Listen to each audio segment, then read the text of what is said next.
जो उनके महत्वपूर्ण विचारों को हिंद स्वराज के जरिए से समझने जा रहे हैं। हिंद स्वराज जो किताब है महात्मा गांधी जी की, यह इन्होंने जो प्रकाशित हुई है, ये प्रकाशित किया गया है राम गोपालाचार्य महादेव गोसाई महादेव कालेकर, काका कालेकर साहब ने इसको जो है जारी किया, और इसके 3-4 संशोधन आ चुके हैं। इसके किताब के लास्ट किताब का ये जो संशोधन हम पढ़ रहे हैं वो 1951 का है, और इसकी जो प्रकाशन तारीख थी, इस पर छोटी सी मैं बस 1 मिनट में इस चीज को क्लियर कर दूं कि 1909 में जब ट्रांसवाल डेपुटेशन के लिए गांधी जी लंदन निवास में थे, ये उस दौरान की बात है, और ये उन्होंने उस दौरान पर लिखा था। इंग्लैंड से दक्षिण अफ्रीका लौटते समय किल्डोनन कंसिल पर गांधी जी ने गुजराती पुस्तक लिखी है। गुजराती भाषा में लिखी गई थी, बाद में फिर उसका अंग्रेजी संशोधन हुआ, फिर हिंदी में आई संशोधन करके। ठीक है, ये जो किल्डोनन कंसल है, ये क्या है, जहाज है, जब वापसी लौट रहे थे उस दौरान पे उन्होंने इस चीज को लिखना, इस बारे में बताया है।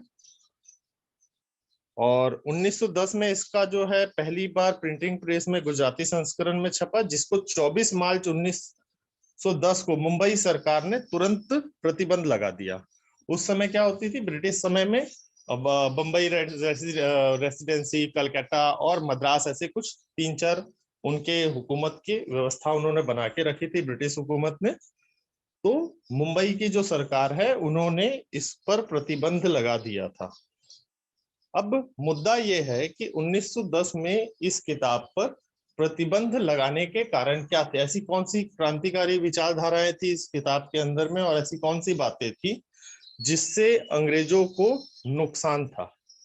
ऐसी कौन सी वास्तविकता थी जो इस किताब में हमको बाहर निकलती है, जो लोगों को सोचने के लिए मजबूर किया, और क्यों महात्मा गांधी जी के बहुत सारे अनुयायी बने, क्यों महात्मा गांधी जी को एक महत्व इतना ज्यादा मिल गया जो बाकी राष्ट्र में काम कर रहे अन्य लोगों को नहीं मिला, चाहे वो हिंसा के जरिए से या अहिंसा के जरिए से या अन्य तरीकों से देश की आजादी के लिए लड़ाई लड़ रहे थे। ऐसी क्या बात थी इस किताब में कि महात्मा गांधी एक बहुत बड़े प्रेरक के रूप में सामने आए और हर तरह के लोग उनके साथ जुड़े। तो इस किताब को अगर आप गंभीरता से समझेंगे तो इसमें कई ऐसे कंटेंट्स आपको मिलेंगे जो कंटेंट को समझने से हम समझ पाएंगे कि हम वास्तविकता में हम आज किस स्थिति में हैं, और एक्चुअली हम चाहते क्या थे और होना क्या चाहिए था, और उस समय की परिस्थितियां क्या थी। ठीक है, तो मैंने इस बात को इस आज के टॉपिक के लिए लिया था, तो मेरी बात को आप समझ रहे होंगे साथी।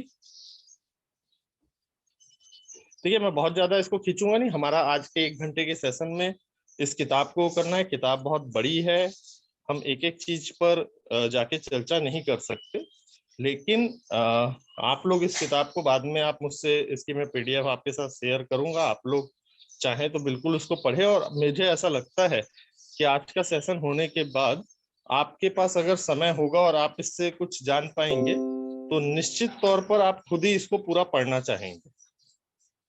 ठीक है, इस किताब में जो आगे के जो प्रोसीजर हैं वो लगभग उसी तरीके से लिखे हुए हैं जिस तरीके से श्रीमद् भागवत गीता में अर्जुन और कृष्ण के वाक्य के तौर पे होता है। जिस तरीके से अर्जुन के सवाल होते हैं और कृष्ण के जवाब होते हैं, उसी तरीके से किताब के कुछ डायलॉग्स हमको इस पीडीएफ में देखने के लिए मिलेंगे। ठीक है, इस हिंद स्वराज के प्रकरण में इन्होंने बहुत सारे इश्यूज को उठाया है। मैं सारे इश्यूज पर आज चर्चा नहीं करने वाला हूँ, कुछ जरूरी चीजों पर चर्चा करने वाला हूँ।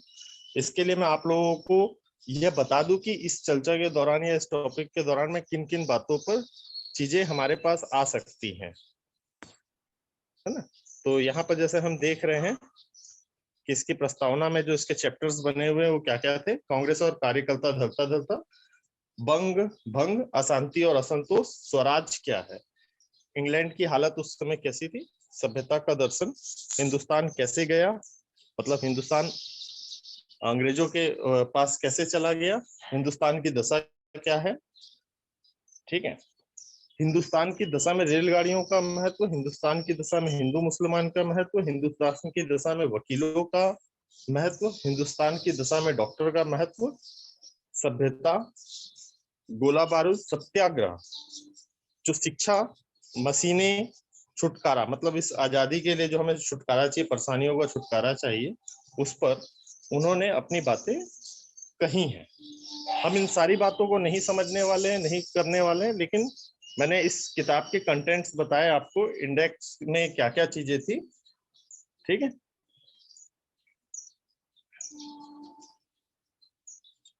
इस किताब को किसी साथी ने पहले कभी पढ़ा है? कभी किसी ने सुना है? हिंदू स्वराज, स्वराज स्वराज तो सबने सुना होगा, सत्याग्रह सबने सुना है, पर ये हिंद स्वराज की इस किताब के बारे में हम लोगों को जानना चाहिए था। बहुत महत्वपूर्ण किताब है, अगर नहीं जानता है तो आज के टॉपिक को समझे। ठीक है, देखिए यहाँ पे पाठक और संपादक के तरीके से अलग अलग एक चर्चा हो रही है। इस चर्चा के जरिए से सवाल भी खड़े किए गए हैं और उसके जवाब भी दिए गए। जैसे कि मैंने बोला कि जिस तरीके से श्रीमद् भागवत गीता में कृष्ण वाक और अर्जुन के वाक चलते हैं, उसी तरीके से इस किताब में भी वो किए गए हैं प्रलेख। जैसे इन्होंने सवाल खड़ा किया, हम मान ले कि उस समय की परिस्थितियों के हिसाब से कि अंग्रेज चले जाएं तो आप क्या करेंगे। मतलब सडनली अगर अंग्रेज ये डिसीजन ले ले कि वो देश छोड़ के जा रहे हैं तो आप क्या करेंगे। तो इस पर जो बात आई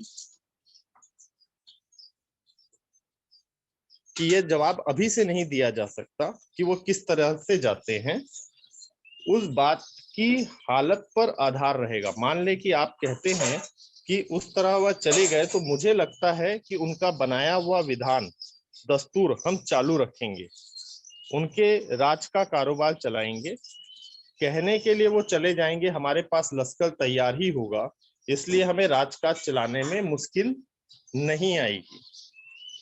मेरी बात को आप समझ रहे कि अगर एक सवाल खड़ा किया गया था उस समय कि भाई अगर अगर अंग्रेज चले जाते हैं तो क्या सिस्टम हमें मिलने वाला है, हम कैसे इस पूरे देश को चलाएंगे, कैसे उसको मैनेज कर पाएंगे। तो सबसे बड़ा सवाल ये कि अगर वो ऐसे ही चले जाते और हमने इसके लिए पहले से कोई व्यवस्था नहीं करके रखी है तो हमको उन्हीं की व्यवस्था अपनानी पड़ेगी, और वो चले भी जाएंगे तो भी हम वहीं के वहीं रहने वाले हैं। तो उस पर जो जवाब आया कि आप अंग्रेजों को आखिर निकालना क्यों चाहते हैं, तो पाठकों ने जो वहां पे जवाब दिया, उनका जवाब था कि उनके राज कारोबार में देश कंगाल होता जा रहा है, वह हर साल देश से धन ले जाते हैं, वह अपनी ही चमड़ी के लोगों को बड़े ओहदे देते हैं, हमें सिर्फ गुलामी में रखते हैं और हमारे साथ बेअदबी का बर्ताव करते हैं और हमारी जरा भी परवाह नहीं करते। तो सवाल संपादक के द्वारा आया कि अगर वह धन, देखिए मैं अभी एक ऐसी पढ़ ले रहा हूं, मैं आपका इसका भावार्थ एक एक कंटेंट को खत्म होने के बाद आपको छोटे से मैं बता दूंगा, लेकिन आप इसको समझने की कोशिश कीजिएगा, क्योंकि इसके बाद बहुत महत्वपूर्ण हिस्सा जो नेक्स्ट सेशन में आने वाला होगा वो उसके लिए ये बेस बहुत जरूरी है। क्योंकि हम लॉ पढ़ रहे हैं ना, इस लॉ में जो हमको प्रॉब्लम जा रही है वो क्यों जा रही है, हम किस तरीके से इस लॉ को हम गलत तरीके से, गलत नजरिए से देख रहे हैं और उसका नुकसान हमें किस तरीके से हो रहा है, इसको समझने के लिए इस किताब को इस टॉपिक में लेना बहुत जरूरी था। ये जितने भी हम आईपीसी, सीआरपीसी, एविडेंस, सूचना का अधिकार, संविधान या जो हमारे मौलिक अधिकार हैं, सब जो बातें आई हैं वो क्यों आई हैं, है ना, उसकी कुंजी मुझे लगता है कि कहीं ना कहीं उसका बेस जो था वो इस किताब से हमको समझने मिलता है। क्योंकि हम जानते हैं कि जब आजाद हुआ उस समय महात्मा गांधी हमारे एक ऐसे व्यक्ति थे जिसको कोई भी नकार नहीं सकता था, उनके हर कंटेंट्स एक तरीके से हमारे लिए उस समय कानून की तरह थे। तो कहीं ना कहीं उनके विचारों को ध्यान पे रखकर ही हमको जो चीजें मिली है वो कानून के बतौर हमें मिला है। तो हमको ये समझना पड़ेगा कि उस समय उनकी सोच क्या थी और उससे हमें क्या मिलना चाहिए था और क्या नहीं मिलना चाहिए था। और ये हमारे पास एक लीगल कंटेंट्स हैं किसी भी चीज को प्रेजेंट करने के लिए। आप इसको मना नहीं कर सकता कोई भी विधान, क्योंकि यह एक ऐसे व्यक्ति की किताब है जो अपने आप में हमारे देश के राष्ट्रपिता के तौर पर जाने जाते हैं। ठीक है, तो अब सवाल ये खड़ा होता है कि अगर क्या अंग्रेज धन बाहर ना ले जाए, नम्र बन जाए और बड़े ओहदे भी भारतीय हिंदुस्तानियों को देने लगे, तो उनके रहने से आपको कोई हर्ज होगा? तो छोटा सा जवाब था कि भाई, अगर बाघ अपना रूप या सूरत पलट दे और भाई बंदी दिखाने लगे तो क्या खतरा टल जाता है?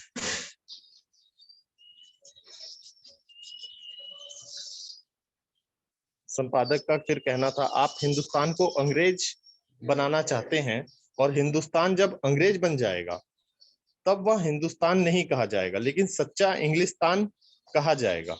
वह मेरी कल्पना का स्वराज नहीं है। मतलब जो हम हिंद स्वराज की बात कह रहे हैं, हिंद स्वराज में ये धारणा थी ही नहीं कि हमें अंग्रेज बनना है या अंग्रेज की मिल्कियत ही हमको, हमें अंग्रेज की जो व्यवस्था है उसी को रन करना है। लेकिन जिस तरीके से हम अपने देश को इंग्लिस्तान बनाए जा रहे हैं हिंदुस्तान से, है ना, वह हमारी चाहत का स्वराज नहीं है। इसका प्रमाण इस किताब से मिलता है। हालांकि ये किताब, इनकी धारणा महात्मा गांधी जी की धारणाओं से प्रेरित है, यह उनकी विचारधारा थी, लेकिन उनकी विचारधारा को अलग नहीं माना जा सकता इस व्यवस्था के अंतर्गत। अंग्रेजों की पार्लियामेंट की उन्होंने बताया कि आप कैसा स्वराज चाहते हैं, उस स्वराज के अंदर में भाई आखिर आप पार्लियामेंट की व्यवस्था करेंगे, जैसी पार्लियामेंट की व्यवस्था ब्रिटेन में है। और वो ब्रिटेन की जो पार्लियामेंट है, वह पार्लियामेंट तो की माता के तौर पे जाना जाता है। मतलब वो सबसे बड़े पार्लियामेंट के तौर पे उस समय देखा जाता था, क्योंकि उस समय बहुत बड़े बड़े राष्ट्र जो हैं, चाहे जापान हो, चाइना हो, ऐसे बहुत सारे राष्ट्र जो हैं वो भी गुलाम थे। ऑस्ट्रेलिया भी गुलाम था, कई सारे, मतलब बहुत बड़ी मात्रा में आप देखेंगे जो आज बड़े देश हैं वह सब गुलाम थे। अमेरिका भी उस समय कोई बहुत पावरफुल नहीं था। अमेरिका का तो प्रवच्च जो है 1945 में द्वितीय महायुद्ध के बाद आया, है ना। तो उस समय जो प्रभुत्व था, एक ब्रिटेन का प्रभुत्व और रशियन प्रभुत्व कुछ ज्यादा था। मैं आपको इतना ही समझाने की कोशिश करूंगा कि जिसे आप स्वराज कहते हैं वो सचमुच स्वराज नहीं है। मतलब वो पार्लियामेंट की जो व्यवस्था है उसको भी महात्मा गांधी जी ने नकार दिया, और उसी पार्लियामेंट पर आज हमारा देश टिका हुआ है। हम बोलते हैं कि कई लोग हमारे बीच में हैं जो ये मानते हैं कि गांधी जी ने इस देश के लिए कई नीतियों के जरिए से नुकसान पहुंचाया है, और कई चीजों के लिए हम उन्हें ही जिम्मेदार मान लेते हैं, जबकि वो खुद इस व्यवस्था के पक्षधर नहीं थे।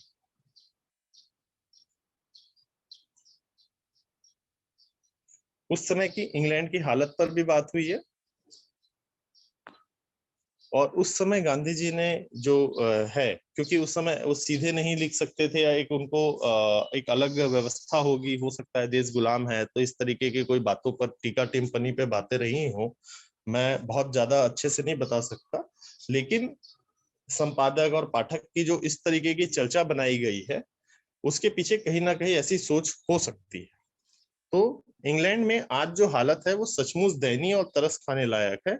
मैं तो भगवान से यही मानता हूं कि हिंदुस्तान की ऐसी हालत कभी ना हो। जिसे आप पार्लियामेंटों की माता कहते हैं, वह पार्लियामेंट तो, देखिए शब्द क्या है, पार्लियामेंट तो बांझ और बेसवा, बेसवा मतलब वेश्या है। यह दोनों बहुत कड़े हैं, तो भी उसी अच्छी तरह लागू होते हैं। मैंने उसे बांझ कहा क्योंकि अब तक पार्लियामेंट ने अपने आप एक भी अच्छा काम नहीं किया। अगर उस पर जोर दबाव डालने वाला कोई ना हो तो वह कुछ भी ना करे, ऐसी उसकी कुदरती हालत है। और बेसवा इसलिए क्योंकि जो उसके मंत्रिमंडल में लोग हैं, जो उसके पास वो पार्लियामेंट रहती है, उसके लोग बदलते रहते हैं और उसका कोई भी मालिक जो है एक नहीं रहता। तो इस तरीके की टिप्पणी भी इस किताब में की गई है। बाद में जब इस किताब में संशोधन हुआ तो 1938 और 1915 के दौरान गांधी जी ने बोला कि मैं 1910 की किताब थी, और जब बाद में इस बातों में बात आई तो गांधी जी का ये भी कहना है, इस किताब में ही लिखा हुआ है कि अगर मुझे इस किताब में कुछ बदलना पड़े तो सिर्फ मैं एक ही शब्द बदलूंगा जो कि मेरे अंग्रेजी मित्र ने मुझसे निवेदन किया है उस कारण से, और वह शब्द होगा वैश्या का शब्द। क्योंकि गांधी जी को भी किसी को पीड़ा पहुंचा के, मन की पीड़ा पहुंचा के लाभ नहीं था, लेकिन जब उन्होंने अपनी बेस कंटेंट लिखी थी तब वहां पे उन्होंने इंग्लैंड की पार्लियामेंट को बांझ और वैश्या की स्थिति में दर्शाया था। और उसके लिए उन्होंने बस एक ही टिप्पणी की इस किताब के अंदर में, अगर उनको कोई संशोधन करना पड़े तो, कि सिर्फ यही वैश्या शब्द को वो संशोधित करना चाहेंगे।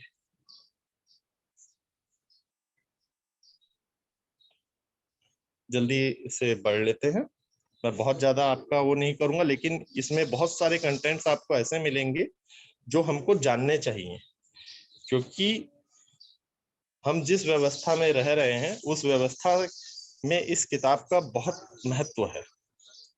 देखिए, मैं बहुत आगे बढ़ा रहा हूँ क्योंकि मैं जानता हूँ कि हर कंटेंट आज की परिस्थितियों में लागू भी नहीं होते हैं, लेकिन इतना हम वो बता भी नहीं सकते हैं। आप लोग खुद इसको पढ़ लीजिएगा जब आपको मौका मिले, लेकिन उसके लिए आपको इस किताब को समझना बहुत जरूरी था। और वो समझने के लिए जो मैंने इस किताब से समझा, मैं आप लोगों के साथ साझा कर रहा हूँ।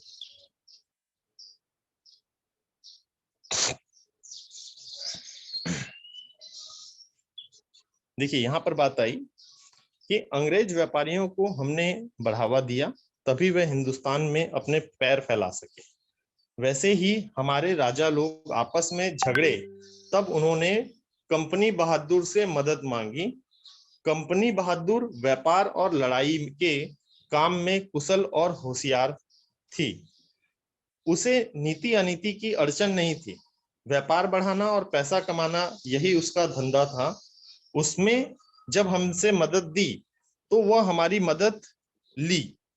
अपनी कोठियां बढ़ाई, कोठियों का बचाव करने के लिए उसने लश्कर रखा और उस लश्कर का हमने उपयोग किया। इसलिए अब उसे दोष देना बेकार है।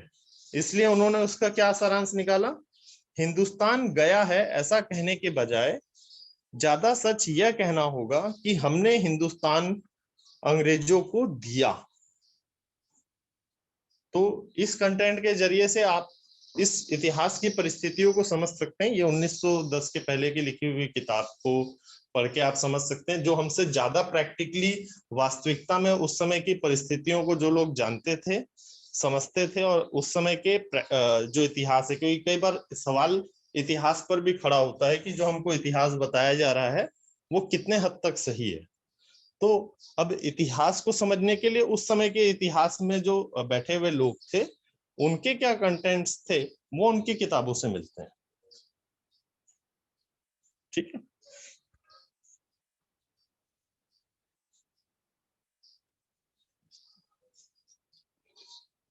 थोड़ा सा धीरे धीरे चल रहा हूँ क्योंकि कोई कंटेंट्स आपके काम का छूट ना जाए।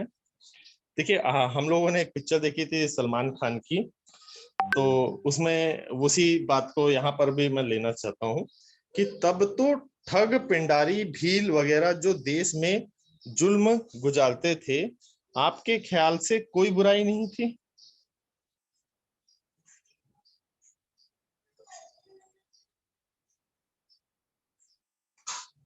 उसमें उन्होंने बोला, जो स्वराज चाहने वाला है मैं सावधान और आगाह करता हूं कि भील, पेंडारी, ठग ये सब हमारे देसी भाई हैं।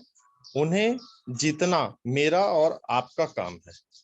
अब तक आपके ही भाई आपको रहेगा और आपकी मकसद हासिल नहीं कर सकेंगे। मतलब कहीं ना कहीं वो जो व्यवस्था थी, उस व्यवस्था में जो व्यवस्था चल रही थी उसमें सुधार के लिए गांधी जी उस समय एकदम क्लियर थे, उनका माइंड एकदम क्लियर था, और उन्होंने उस व्यवस्था को सुधारने के लिए काफी काम भी किया। इसी कारण जो उनके अनुयायी थे और जो लोग थे उसमें हर तरीके के प्रवृत्ति के लोग थे। अब उन्होंने इस पूरे सिस्टम में अंग्रेजों ने किस तरीके से हमारे ऊपर प्रभुत्व बनाया, उसके लिए उन्होंने जिम्मेदार किस किस को बताया। जिम्मेदार बताया उसने रेलों को, वकीलों को, डॉक्टर को, अदालतों को, शिक्षा को। उनका मानना है, इस जब किताब को हम पढ़ लें, समझ लें, तो हमारे पास जो बात निकल के आएगी वो मोस्टली बात यही निकल के आएगी कि हमको गुलाम किस तरीके से बनाया गया और उस गुलाम की बनाने की व्यवस्था में रेलों, वकीलों, डॉक्टरों, शिक्षा का किस तरीके से इन्होंने हमारे साथ षड्यंत्र रचा, और हम जो है आज वास्तविकता में उसमें कुछ बदलाव ला पाए हैं कि नहीं ला पाए हैं। और यहाँ से हमारे पास जो हमारी विचारधारा है अब बदलेगी। जब मैं अब आगे के कंटेंट्स आप लोगों को बताऊंगा तब इसमें आपको ये समझ आ पाएगा कि जो मैंने आज का जो टॉपिक लिया है उसको लेने का क्या कारण था। ठीक है, तो मैं इस टॉपिक को जो है अगले सेशन में शुरुआत करूंगा, और शुरुआत करके मैं आप लोगों को उसी सेशन में एक बहुत महत्वपूर्ण बातें जो इससे रिलेटेड हमारे सामने रखी गई हैं उन चीजों को मैं लूंगा। उससे पहले मैं आप लोगों को एक बार सभी साथियों को, क्योंकि अभी 5 मिनट में ये सेशन जो है क्लोज होगा, उससे पहले उनके दिमाग में जो कौतूहल मचा होगा आप लोगों के बीच में कि मैं इस तरीके की टॉपिक ले आया हूँ और अचानक से इस टॉपिक को लेने का क्या कारण रहा होगा, तो मैं बोला कि ये सब चर्चा में आना चाहिए। हमारा उद्देश्य खाली ये नहीं है कि हम किसी एक्ट को पढ़ रहे हैं, समझ रहे हैं तो उससे हमारी समस्या हल होने वाली है। तो मैंने आप लोगों को वापस अनम्यूट की कंडीशन में ले लिया है। अगर आप 2-5 मिनट में कोई बात को इसमें जोड़कर कहना चाहेंगे तो आप बोल सकते हैं, आपका स्वागत है। और नेक्स्ट टॉपिक में जो मैं असल मुद्दा है नेक्स्ट सेशन में उसको लूंगा। तो आप लोग चाहें तो कोई किसी का कोई कंटेंट हो, कोई सवाल हो, कोई बात रखना चाह रहा हो तो एक बार कह ले।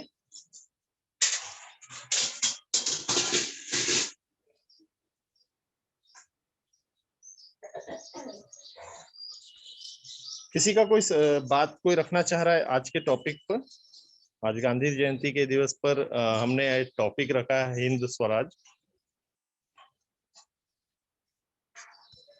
प्लीज कोई बोले, मैं चाहूंगा कि आप बीच में हमारे साथी आए और इस पर अपनी बात को रखें। आप हैंड रेज भी कर सकते हैं अगर कुछ कहना चाह रहे हो। अगर आप डायरेक्टली अनम्यूट होके अपनी बात को रखना चाह रहे हैं तो भी आप रख सकते हैं प्लीज। मैं चाहता हूं कि नेक्स्ट सेशन में मैं आगे की चर्चा करूं, जब तक जो हमारे पास 3-4 मिनट है उसमें हम जो है आपकी बातों को सुने, ताकि मैं आगे जब इस पर चर्चा करूं तो आपके मन में जो भ्रम है या कौतूहल है वो भी दूर हो जाए। प्लीज बोलिए तेजाराम जी, प्लीज अनम्यूट कीजिए, बोलिए।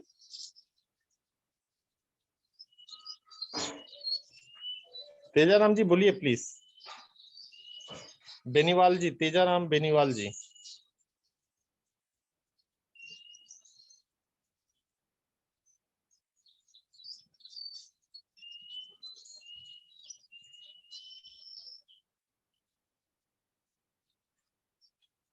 क्या हुआ, आप लोग अनम्यूट नहीं हो पा रहे हैं कि कुछ तकलीफ जा रहा है? प्लीज मुझे बताएं कहाँ क्या है। आप लोग हैंड रेज भी किए, बेनावाल जी ने भी किया, लेकिन आप बोल नहीं पा रहे हैं। रोहित श्रीवास जी प्लीज बोलिए।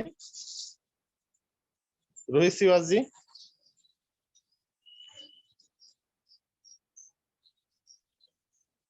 सिंह साहब, एके सिंह साहब, आपने बीच में एक बार अनम्यूट किया था, कुछ कहना चाह रहे हैं तो प्लीज आप बोलिए। हमारे पास 2-3 मिनट है, हम उससे पहले ये चर्चा में लेना चाहते हैं। ताराचंद चंद्राकर जी, आप कुछ कहना चाहेंगे?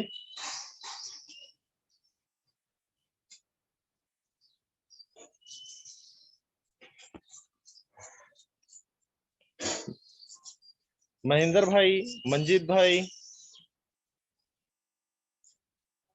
Rajendra Pudunge ji. Morning sir. Good morning, good morning. आज का जो हमने विषय रखा है इस पर आपका कुछ जैसे विचार? सर विचार तो ये गांधी के बारे में, जैसे हम किताब में थे और ये हिंदू स्वराज है, तो सही में मैंने तो आपकी आवाज साफ नहीं आ रही रंजीत जी। हाँ सर, नेटवर्क हमारे यहाँ गड़बड़ रहती है। अब आ रही है सर? हाँ, थोड़ा हेलो। सा सुधार हुआ है अभी, बोलिए। हाँ तो बोल रहे थे जैसे गांधी जी के बारे में, जैसे ये हिंद स्वराज जो है, तो ये अभी तक के मैंने पुस्तक पढ़ी नहीं है, तो इसके बारे में कुछ ज्यादा जानते नहीं है। ऐसे जो बुक वगैरह में पढ़े हैं वो तो जानते हैं। तो इसका सर पीडीएफ जो होगा वो सर डाल दीजिएगा ग्रुप पे सर। वो मैं बिल्कुल डाल दूंगा। जी क्योंकि मैंने भी जो है जी किताब सर। खरीद कर नहीं पढ़ी है। मैंने भी जो किताब है, आज से पहले 2 साल पहले हमारे एक वरिष्ठ साथी थे जो हमारे साथ शुरू से जुड़ते हैं, वो जानते हैं राजकुमार मिश्रा जी को। हम उन्हें गुरु जी बतौर ही देखते सर। हैं। उन्होंने मुझे मार्गदर्शन किया था, तो मैंने उस किताब को पीडीएफ को ऑनलाइन निकाल के पढ़ा था। और पढ़ने के बाद मेरे को जो उन्होंने बातें बताई थी, मैं उससे काफी प्रभावित हुआ था। और वही बात मैं अपने साथियों तक पहुंचा रहा हूँ। मैं अपने पास हाँ रख नहीं रहा हूँ, मैं और सर ये एक। देखूं कि आपकी विचारधारा में बहुत बड़ा बदलाव आता है इस किताब को पढ़ने से, अगर जी आपने सही तरीके से जी समझा सर। उसको। और सर, जी सर, और जैसे कहने का यही है, जैसे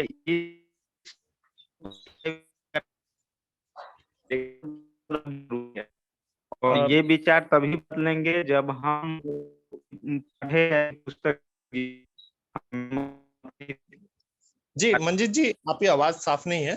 ठीक है, हम कभी और इस पे वो कर लेंगे। किसी और साथी को कोई बात रखनी हो तो प्लीज बोले, क्योंकि नेक्स्ट सेशन हम चालू होने के बाद सीधा हम हिंद स्वराज के मेन टॉपिक्स पर जाएंगे, जिस कंटेंट के लिए हमने रखा है आज का ये टॉपिक। तो कोई और साथी अगर कोई कुछ कहना चाहे, अनिल शर्मा जी, अरुण सेठिया जी, आशीष कुमार जी, कोई कहना चाहे तो सीधा अनम्यूट करके बोल सकते हैं।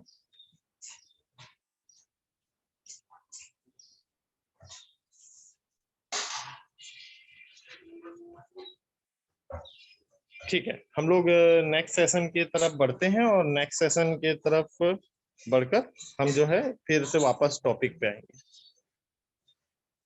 टाइम हो गया है नेक्स्ट सेशन का, वापस जुड़ जाइए, जल्दी जुड़ जाइए।